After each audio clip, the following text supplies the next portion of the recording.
All right, everybody. I want to talk to you guys quickly about, I guess, 3 basic food plot crop types. So what we're out here doing, if you watched our other video, is we're brush hogging our corn down to help with our spring rejuvenation, be able to incorporate this and or not have to deal with as many flat tires potentially from deer antlers. But I want to talk about the 3 types of crop we have in this field. Obviously we got our standing grain of corn, which is getting mowed down so we can, take advantage of that this year. But I want to talk to you guys about the 3 types of crop we got on this. So we have a strip of clover / access laneway that goes around this field. This is clover. As you can see, not a whole lot of late season attraction on this. All we got is deer coming through off of bedding and adjacent areas coming into the standing grain. Now, obviously, standing grain is huge. That's a great crop for us. The corn did phenomenal this year. We're gonna try interseeding corn and beans next year into this these food plots that we put in with the no-till drill. We're no-tilling our corn and our beans and getting great results with the corn. So hopefully we can mix the corn and beans in the hopper and try to get maximum tonnage in this, and trying to figure this out. This is our first year planting with this seeder, so again, work in progress, learning in progress. And then this down here is primarily clover as well. It's phasing out. This is going to be corn down on this end next year. This is going to flip into corn, this low part, because of rotational stuff. Clover's coming out, it's seasoned out, and as you can see, not a whole lot of activity. Same thing with up there. That'll be corn up top next year. It was a mix of clover and some cereal grain in it this year. Again, not the greatest, but it was phasing out. This is our corn, which will be planted into, this will be probably going into either cereal grain or turnips, which is great as long as we don't have an icy crust layer, which we don't right now.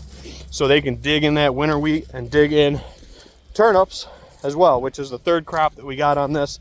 I had a little bit of leftover 100 proof seed, so we used it for outlaw plots at one of our farms where I shot my doe late season with the muzzle loader. Took advantage of that.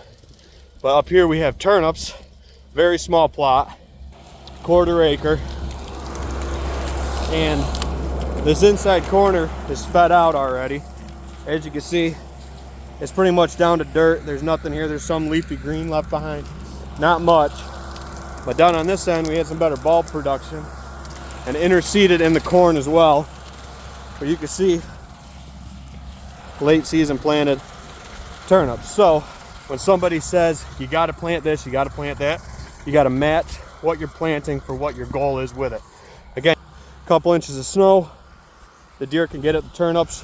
I like them baseball size or maybe slightly bigger. Once they get bigger than softball size, you're really not getting a whole lot out of them. They're gonna rot. I would rather have it be a bunch of bite-sized nuggets for them to work off rather than having to hollow it out. I feel like you get more bang for your buck. You don't deplete your soil as much. The crops can grow and not compete with each other.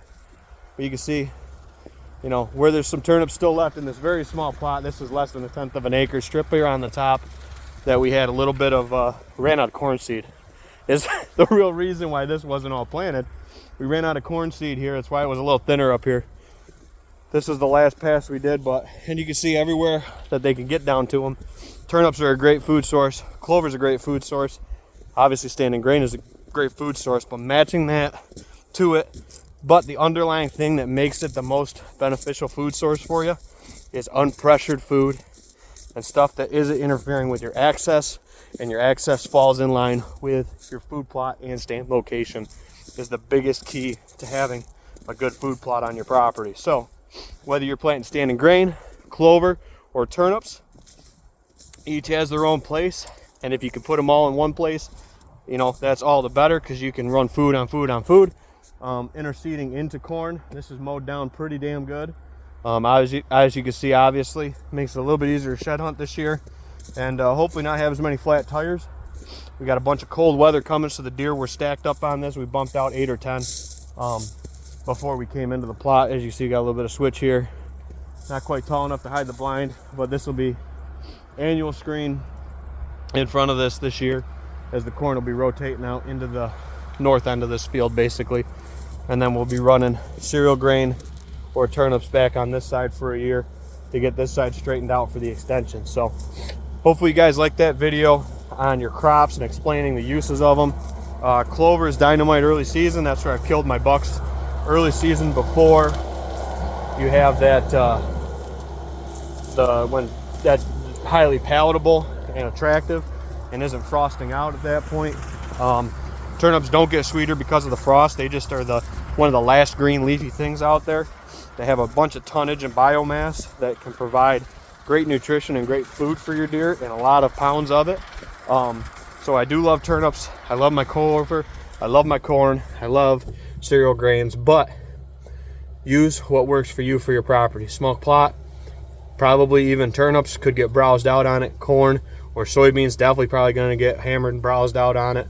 But you can definitely use the right kinds of crops in the right locations, as long as they don't interfere with your access and they provide high quality attraction for your hunting property, or just to view the deer if you're looking at it from just a viewing standpoint and not a hunting aspect.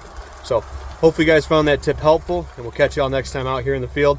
Until next time, Ben Williams, Whitetail Properties, Old Tin Cup and Hunter Proof Podcast. See ya.